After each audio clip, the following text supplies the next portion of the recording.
Hello everyone, welcome back to another vlog.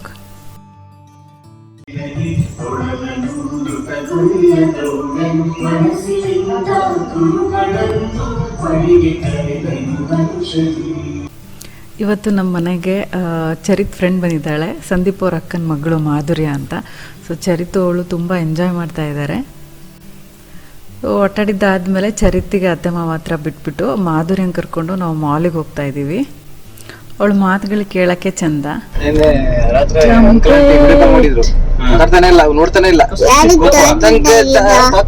Video call ಎಲ್ಲ ಮಾಡ್ತಿರೋದು ನಾನು. ಬಿಟ್ಟೋಗ್ಬಿಟ್ನಾ ಇರುತ್ತೀರಿ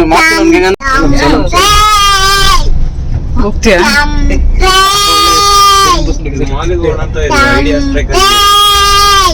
ಶಾಪಿಂಗ್ ಇತ್ತು. ಸ್ಪಾರಲ್ಲಿ ಮಾವಂಗೆ ಸ್ವಲ್ಪ ನೈಟ್ ವೇರ್ ಜೊತೆಗೆ ಕೆಲವೊಂದು ಸಾಮಾನು ತಗೊಳ್ಳೋಣ ಅಂತ ಹೋಗ್ತಿದ್ದೀವಿ.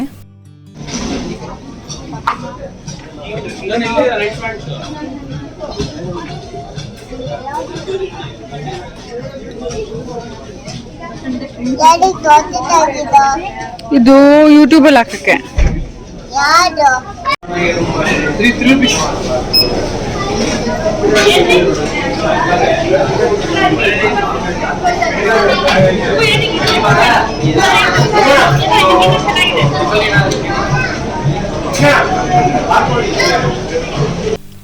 ಶಾಪಿಂಗ್ ಎಲ್ಲ ಮುಗೀತು. ಈಗ ಬಿಲ್ಲಿಂಗ್ ಮಾಡಿಸ್ತಿದ್ದೀವಿ. ಮಾಧುರ್ಯಂಗೆ ಐಸ್ ಕ್ರೀಮ್ ತಿನ್ನಬೇಕು ಅಂತ ಆಸೆ ಆಗ್ಬಿಟ್ಟಿತ್ತು. ಸೊ ಅವಳಿಗೆ ಐಸ್ ಕ್ರೀಮು ಜ್ಯೂಸು ಎಲ್ಲ ಕುಡ್ಸೋಣ ಅಂತ CCD ಕರ್ಕೊಂಡು ಹೋಗಿದ್ದೀವಿ. ಏನು ತಿಂತಿದ್ಯಾ?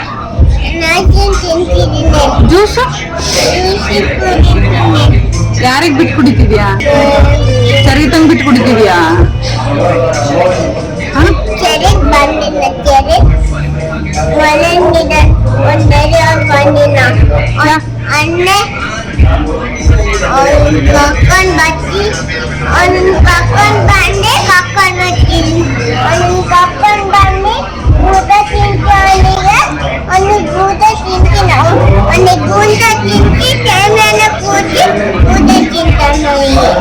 ಇದು ನಾನು ಕೂತ್ಕೊಳ್ತೀನಿ. ನಾನೀಗ ಫಸ್ಟು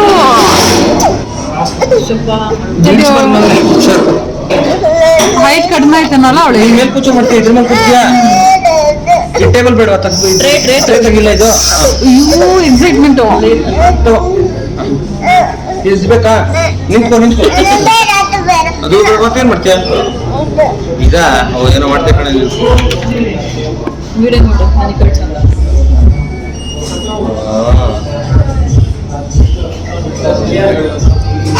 ಹೆಂಗಿದೆ?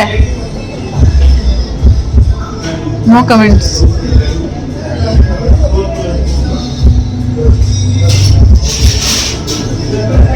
ಸಿದ್ಧಾರ್ಥ ಆತ್ಮಕ್ಕೆ ಶಾಂತಿ ಸಿಗ್ತಿದೆ. ನಿಂತ್ಕೊಂತೀನಿ ಅಂತ ನಿಮ್ಗೂ ಇಟ್ ಸೆಟ್ ಆಗ್ತಿಲ್ವಲ್ಲ? ಆ ಕಡೆ ಗ್ಯಾಪ್ ಇದೆ, ಈ ಕಡೆ ಬಾ. ಇಲ್ಲಾಂದ್ರೆ ಸೋಫಾ ಮೇಲೆ ಹೈಟ್ ಇದ್ರೆ ಅದೇ ಶಿಫ್ಟ್ ಮಾಡ್ಕೊಂಡು ಟೇಬಲ್ ಮೇಲೆ ಕುತ್ಕೊಂಡ್ಬಿಡ್ತೇವೆ, ಅವಾಗ ಆರಾಮಾಗಿ ಸಿಗುತ್ತೆ. ಸರಿಯಾಗಿ ನೀನಲ್ಲಿ ಕುತ್ಕೊಂಡು ಓಡೋಣ ಮೇಲೆ ಕೂತ್ಕೊಂಡು ಬೇಡ ಒಳಗೆ ತಿನ್ನಿ.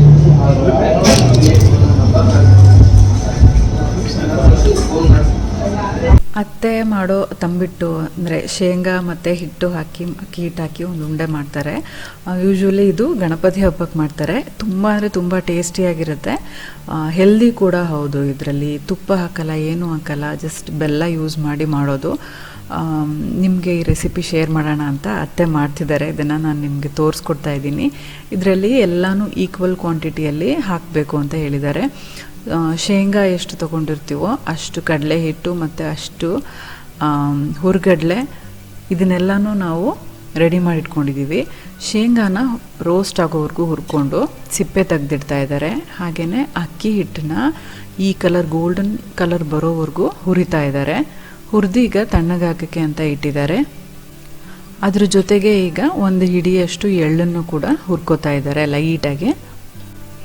ಸ್ವಲ್ಪ ಏಲಕ್ಕಿ ಮತ್ತು ಸ್ವಲ್ಪ ಬಡೆ ಸೋಂಪು ಇದೆರಡೂ ಸ್ವಲ್ಪ ಹುರ್ಕೊಂಡು ಅದನ್ನು ಕೂಡ ಕುಟ್ಟಿ ಪುಡಿ ಮಾಡಿ ಇಟ್ಕೊಂಡಿದ್ದಾರೆ.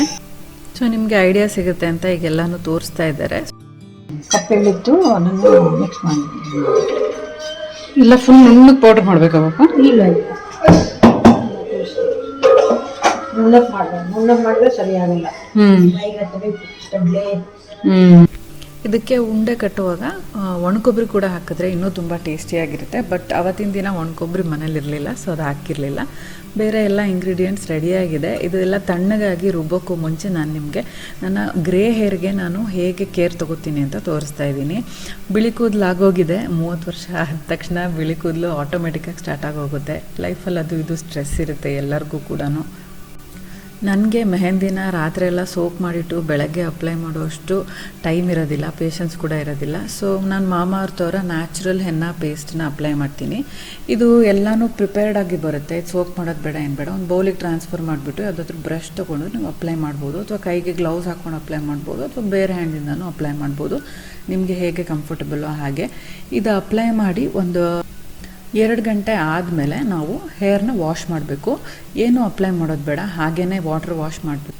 ಈ ನ್ಯಾಚುರಲ್ ಹೆನ್ನಾ ಪೇಸ್ಟಲ್ಲಿ ಹೆನ್ನಾ ಇದೆ, ಇಂಡಿಗೋ ಆಯಿಲ್ ಇದೆ, ಕಾಫಿ ಆಯಿಲ್ ಇದೆ. ಇದು ನಮ್ಮ ಕೂದಲಿನ ಪ್ರೀ ಮೆಚೂರ್ ಹೇರ್ ಗ್ರೇಯಿಂಗ್ ಏನಿದೆ ಅದನ್ನು ಕಡಿಮೆ ಮಾಡುತ್ತೆ, ಹಾಗೆಯೇ ರಿಚ್ ಡಾರ್ಕ್ ಕಲರ್ ಕೊಡುತ್ತೆ. ಈಸಿ ಕೂಡ ಹೌದು ಯೂಸ್ ಮಾಡೋದಕ್ಕೆ. ನಮ್ಮ ಕೂದಲಿಗೆ ಕಂಡೀಷನ್ನು ಕೂಡ ಮಾಡುತ್ತೆ, ಹಾಗೆ ನರಿಶ್ ಕೂಡ ಮಾಡುತ್ತೆ. ಇದು ಮೇಡ್ ಸೇಫ್ ಸರ್ಟಿಫೈಡ್ ಕೂಡ ಹೌದು.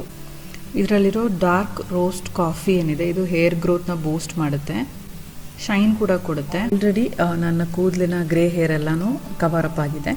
ಈಗ ಇನ್ನೂ ಇದಕ್ಕೆ ಎನ್ಹ್ಯಾನ್ಸ್ಮೆಂಟ್ ಕೊಡಬೇಕು ಅಂತ ಅಂದರೆ ಇವ್ರದ್ದು ಹೆನ್ನಾ ರೇಂಜಿನ ಹೆನ್ನಾ ಹೇರ್ ಆಯಿಲ್ ಏನಿದೆ ಇದನ್ನು ಅಪ್ಲೈ ಮಾಡಿ ಮತ್ತೆ ಒಂದು 2 ಅವರ್ಸ್ ಬಿಟ್ಟು ಅಥವಾ ಓವರ್ನೈಟ್ ಬಿಟ್ಟು ಹೆನ್ನಾ ಹೇರ್ ಶ್ಯಾಂಪೂ ಅಲ್ಲಿ ಯೂಸ್ ಮಾಡಿ ಹೇರ್ ವಾಶ್ ಮಾಡೋದ್ರಿಂದ ತುಂಬ ಅಂದರೆ ತುಂಬಾ ರಿಚ್ ಕಲರ್ ಕೊಡುತ್ತೆ, ಶೈನ್ ಕೊಡುತ್ತೆ, ಮಾಯಿಶ್ಚರೈಸ್ ಮಾಡುತ್ತೆ, ಹಾಗೆಯೇ ತುಂಬ ದಿನ ಕಲರ್ ಕೂಡ ಅದೇ ರೀತಿಯಾಗಿ ಇರುತ್ತೆ. ಈ ಹೇರ್ ಆಯಿಲಲ್ಲೂ ಕೂಡ ಹೆನ್ನಾ ಜೊತೆಗೆ ಇಂಡಿಗೋ ಆಯಿಲ್ ಮತ್ತು ಕಾಫಿ ಆಯಿಲ್ ಇದೆ. ಇದು ಡ್ಯಾಂಡ್ರಫ್ ಫ್ರೀ ಮಾಡುತ್ತೆ ನಮ್ಮ ಸ್ಕ್ಯಾಲ್ಪ್ನ, ಹಾಗೆ ಕಂಡೀಷನ್ನಾಗಿ ಕೂಡ ಇಡುತ್ತೆ. ಇದು ನಮ್ಮ ಕೂದಲಿನ ಟೆಕ್ಸ್ಚರ್ನ ಇಂಪ್ರೂವ್ ಮಾಡುತ್ತೆ, ಸ್ಮೂದಾಗಿ ಸಾಫ್ಟಾಗಿ ಇಡುತ್ತೆ. ಇದರಲ್ಲಿ ಆ್ಯಂಟಿ ಮೈಕ್ರೋಬಿಯಲ್ ಮತ್ತು ಆ್ಯಂಟಿ ಬ್ಯಾಕ್ಟೀರಿಯಲ್ ಪ್ರಾಪರ್ಟೀಸ್ ಕೂಡ ಇದೆ. ನಿಮಗೆ ಮಾಮಾಅರ್ತ್ ಅವರ ಪ್ಲ್ಯಾಂಟ್ ಗುಡ್ನೆಸ್ ಇನಿಷಿಯೇಟಿವ್ ಬಗ್ಗೆ ಹೇಳ್ತಾ ಇರ್ತೀನಿ. ಅವರು 2025 ಒಳಗೆ 1 ಮಿಲಿಯನ್ ಟ್ರೀಸ್ ಪ್ಲ್ಯಾಂಟ್ ಮಾಡಬೇಕು ಅಂತ ಅಂದ್ಕೊಂಡಿದ್ದಾರೆ. ಅದಕ್ಕೆ ಅವ್ರು ಪ್ರತಿ ಆರ್ಡ್ರಿಗೂ ಒಂದು ಟ್ರೀನ ಲಿಂಕ್ ಮಾಡ್ತಾರೆ, ನಿಮಗೆ ಮೇಲ್ ಕೂಡ ಮಾಡ್ತಾರೆ, ನೀವು ಅದನ್ನು ಟ್ರ್ಯಾಕ್ ಮಾಡಿ ನೋಡ್ಬೋದು. ಹಾಗೆಯೇ ಅವರ ಆ್ಯಪ್ ಕೂಡ ಲಾಂಚ್ ಆಗಿದೆ. ನೀವು iOS ಅಥವಾ ಆ್ಯಂಡ್ರಾಯ್ಡ್ ಯೂಸರ್ ಆಗಿದ್ದರೆ ಡಿಸ್ಕ್ರಿಪ್ಷನ್ ಬಾಕ್ಸಲ್ಲಿ ಲಿಂಕ್ ಹಾಕಿರ್ತೀನಿ, ಅದರಿಂದ ನೀವು ಆ್ಯಪ್ನ ಡೌನ್ಲೋಡ್ ಮಾಡಿ ಇಟ್ಕೋಬೋದು. ಇದರಿಂದ ನಿಮಗೆ ಡಿಸ್ಕೌಂಟ್ ಯಾವಾಗಾದರೂ ಇದ್ದಾಗ ಗೊತ್ತಾಗುತ್ತೆ. ಆ ಟೈಮಲ್ಲಿ ಶಾಪಿಂಗ್ ಮಾಡೋದ್ರಿಂದ ತುಂಬ ಹಣ ಉಳಿಸ್ಬೋದು. ಸ್ಕ್ರೀನ್ ಮೇಲೆ ಡಿಸ್ಪ್ಲೇ ಆಗ್ತಿರೋ ಕೂಪನ್ ಕೋಡ್ನ ಯೂಸ್ ಮಾಡಿ ಪರ್ಚೇಸ್ ಮಾಡಿದ್ರೆ 20% ಆಫ್ ಸಿಗುತ್ತೆ. ಮಾಮಾಅರ್ತ್ ಅಫಿಷಿಯಲ್ ವೆಬ್ಸೈಟ್ ಮತ್ತು ಆ್ಯಪ್ ಎರಡರಲ್ಲೂ ಕೂಡ. ಹಾಗೆಯೇ ಇವರೆಲ್ಲ ಪ್ರಾಡಕ್ಟ್ಸು ಅಮೆಝಾನ್, ನೈಕಾ, ಫ್ಲಿಪ್ಕಾರ್ಟ್ ಹಾಗೆ ಮಾಮಾಅರ್ತ್ ಅವರ ಅಫಿಷಿಯಲ್ ವೆಬ್ಸೈಟ್ ಮತ್ತು ಆ್ಯಪ್ ಎಲ್ಲದರಲ್ಲೂ ಕೂಡ ಸಿಗುತ್ತೆ. ನನಗೆ ಇವ್ರ ಪ್ರಾಡಕ್ಟ್ಸ್ ಯಾಕೆ ಇಷ್ಟ ಅಂದರೆ 100% ನ್ಯಾಚುರಲ್ ಇಂಗ್ರೀಡಿಯೆಂಟ್ಸಿಂದ ಮಾಡಿರ್ತಾರೆ, ಕೆಮಿಕಲ್ ಫ್ರೀ. ಸೊ ಧೈರ್ಯವಾಗಿ ಎವ್ರಿ ಡೇ ಯೂಸ್ಗೂ ಕೂಡ ಹೆಲ್ಪ್ ಆಗುತ್ತೆ. ಇದು ಹೆನ್ನಾ ಪೇಸ್ಟ್ ಒಂದ್ಸಲ ಓಪನ್ ಮಾಡಿದ್ಮೇಲೆ ನೀವು 30 ಡೇಸ್ವರೆಗೂ ಫ್ರಿಡ್ಜಲ್ಲಿ ಕೂಡ ಸ್ಟೋರ್ ಮಾಡಿ ಇಡ್ಬೋದು. ಮತ್ತು ನೀವು ಅಪ್ಲೈ ಮಾಡೋಕ್ಕೂ ಸ್ವಲ್ಪ ಹೊತ್ತು ಮುಂಚೆ ಹೊರಗೆ ತೆಗೆದಿಟ್ಟು ರೂಮ್ ಟೆಂಪ್ರೇಚರಿಗೆ ಬಂದಮೇಲೆ ಅಪ್ಲೈ ಮಾಡ್ಬೋದು, ಅಥವಾ ನೀವು ಓವನಲ್ಲಿ ಡೀಫ್ರೋಸ್ಟ್ ಕೂಡ ಮಾಡ್ಕೋಬೋದು. ಗ್ರೇ ಹೇರ್ ಪ್ರಾಬ್ಲಮ್ಸಿಂದ ಫೇಸ್ ಮಾಡ್ತಿರೋರು ಡಿಸ್ಕ್ರಿಪ್ಷನ್ ಬಾಕ್ಸ್ನ ಚೆಕ್ಔಟ್ ಮಾಡಿ ನೋಡಿ, ನಿಮಗೆ ಅಲ್ಲೆಲ್ಲ ಲಿಂಕ್ಸ್ ಸಿಗುತ್ತೆ. ಹಿಂಗೆ ಸ್ಟ್ರಫ್ ಆಗಿ ಉದ್ರು ಓಕೆ ಓಕೆ ಓಕೆ. ಅಲ್ಲಿಗೆ ಒಂದೆರಡು ಶೇಂಗಾ ಇಂಥದ್ದಿದೆಯಲ್ಲ ಹಚ್ಚಿದ್ರೆ ಟೇಸ್ಟ್ ಬರುತ್ತೆ.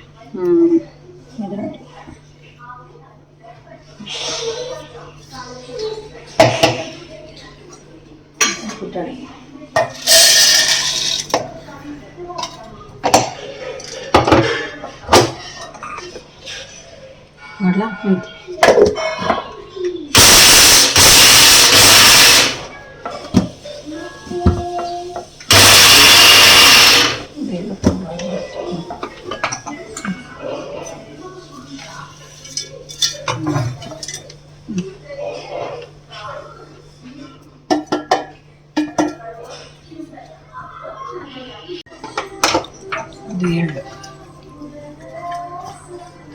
ಸ್ವಲ್ಪ ಕಪ್ಪು ಉಳಿದಿತ್ತು, ಅದನ್ನು ಮಿಕ್ಸ್ ಮಾಡಿಬಿಟ್ಟೆ ಬಿಳಿದಕ್ಕೆ.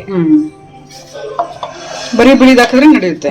ಬರೀ ಬಿಳಿದು, ಬರೀ ಬಿಳಿದು ಕಪ್ಪುದು ಯಾವ್ದಿದೆ ಇದು 4 ಮಾಡಿಟ್ಟಿದ್ನಲ್ಲ ನೀನು ಬೇಡ ಅಂದ್ಬಿಟ್ಟೆ, ಹಂಗೆ ಉಳಿದಿತ್ತು. ಶೇಂಗಾ ತಿಂದ್ಬಿಟ್ಟೆ, ಅದು ಉಳಿತು. ಇದೆಲ್ಲ ಮಿಕ್ಸ್ ಮಾಡೋದೀಗ.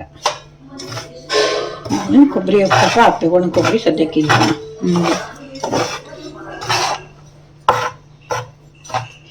ಆಗಲೇ ಸ್ಮೆಲ್ ಸಗತ್ತಾಗಿ ಬರ್ತಿದೆ. ಎಲ್ಲ ಪೌಡ್ರ್ ಮಾಡ್ತೀವಲ್ಲ.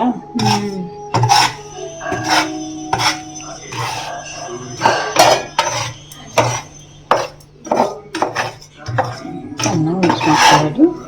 ಪಾಕ ಮಾಡಿ ಉಂಡೆ ಕೊಟ್ಟರೆ ಮುಗೀತು. ಇದೊಂದು ನೋಡಿದ್ರಲ್ಲ ಅತ್ತೆ ಹೇಗೆ ಪ್ರತಿಯೊಂದು ಇಂಗ್ರೀಡಿಯೆಂಟ್ನು ಸಪ್ರೇಟಾಗಿ ತರ್ತರಿಯಾಗಿ ರುಬ್ಕೊಂಡಿದ್ದಾರೆ. ಬಾಯಿಗೆ ಸಿಕ್ಕರೆ ತುಂಬ ಟೇಸ್ಟಿಯಾಗಿರುತ್ತೆ ಅಂತ. ಕೊನೆಯದಾಗಿ ಏಲಕ್ಕಿ ಪುಡಿ ಮತ್ತು ಬಡೆ ಸೊಪ್ಪಿನ ಪುಡಿ ಹುರಿದಿರೋದನ್ನು ಕುಟ್ಟಿ ಪುಡಿ ಮಾಡಿರೋದನ್ನು ಹಾಕಿ ಮಿಕ್ಸ್ ಮಾಡ್ಕೊತಾ ಇದ್ದಾರೆ. ಡ್ರೈ ಇಂಗ್ರೀಡಿಯೆಂಟ್ಸ್ ಎಲ್ಲನೂ ಇದಕ್ಕೆ ಬೆಲ್ಲದ ಪಾಕ ಮಾಡಿ ಹಾಕಿ ಮಿಕ್ಸ್ ಮಾಡ್ತಾ ಮಾಡ್ತಾ ಉಂಡೆ ಕಟ್ತಾ ಹೋಗ್ತಾರೆ. ಅದನ್ನು ಹೇಗೆ ಮಾಡೋದು ಅಂತ ನೋಡೋಣ ಈಗ.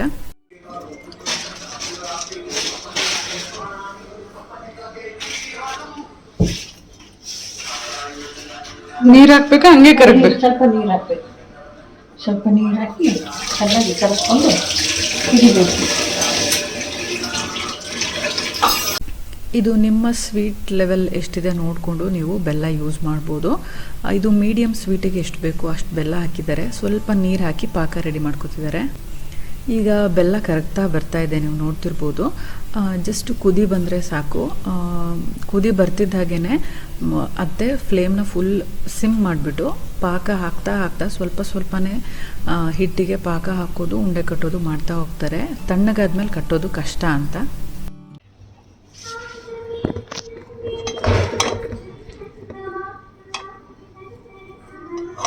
ಭರ್ತಿ ಗಂಟೆ ಜಾತು ಸರ್.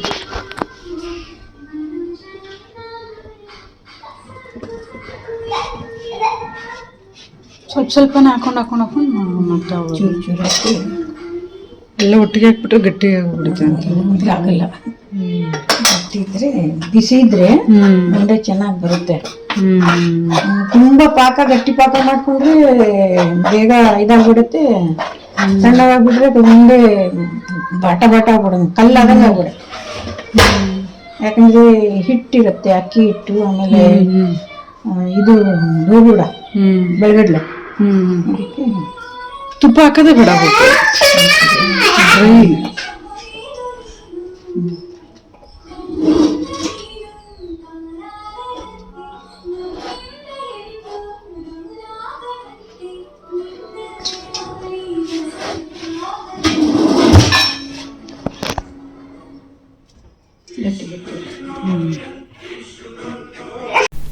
ತಂಬಿಟ್ಟು ರೆಡಿಯಾಗಿದೆ.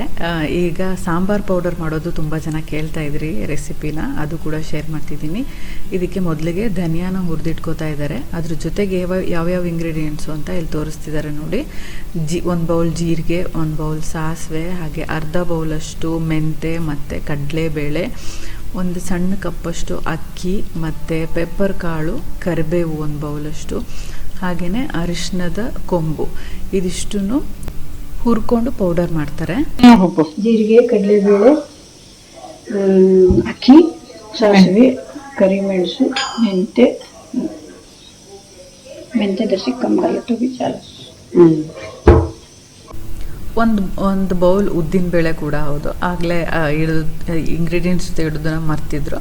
ಸೊ ಅದನ್ನು ಕೂಡ ಹುರ್ಕೋಬೇಕಾಗುತ್ತೆ. ನಿಮಗೆ ಮೆಂತೆ ಜಾಸ್ತಿ ಇಷ್ಟ ಇಲ್ಲ ಅಂತಂದರೆ ಕ್ವಾಂಟಿಟಿ ಕಡಿಮೆ ಕೂಡ ಮಾಡ್ಬೋದು, ಬಟ್ ಹೆಲ್ತಿಗೆ ತುಂಬ ಒಳ್ಳೆಯದು, ಎಸ್ಪೆಷಲಿ ಡಯಾಬಿಟಿಕ್ ಇರೋರಿಗೆ. ಈಗ ಎಲ್ಲನೂ ಈ ರೀತಿ ಹುರ್ಕೋತಾ ಇದ್ದಾರೆ. ಲೈಟಾಗಿ ಕಲರ್ ಚೇಂಜ್ ಆಗಬೇಕು. ಗರ್ಗರಿಯಾಗಿ ಹುರಿದು ಈ ಬೇಸನಿಗೆ ಹಾಕಿ ತಣ್ಣಗಾದ್ಮೇಲೆ ಪೌಡರ್ ಮಾಡಿ ಆಮೇಲೆ ಜರಡಿ ಹಿಡಿತಾರೆ. ಈಗ ನೋಡಿ ಎಲ್ಲ ಹುರಿದಾದ್ಮೇಲೆ ಇಷ್ಟು ಕ್ವಾಂಟಿಟಿ ಆಗಿದೆ. ಚೆನ್ನಾಗಿ ಹುರಿದು ಪೌಡ್ರ್ ಮಾಡಿರೋದ್ರಿಂದ ತುಂಬ ದಿನ ಇಟ್ಕೋಬೋದು ಇದನ್ನು.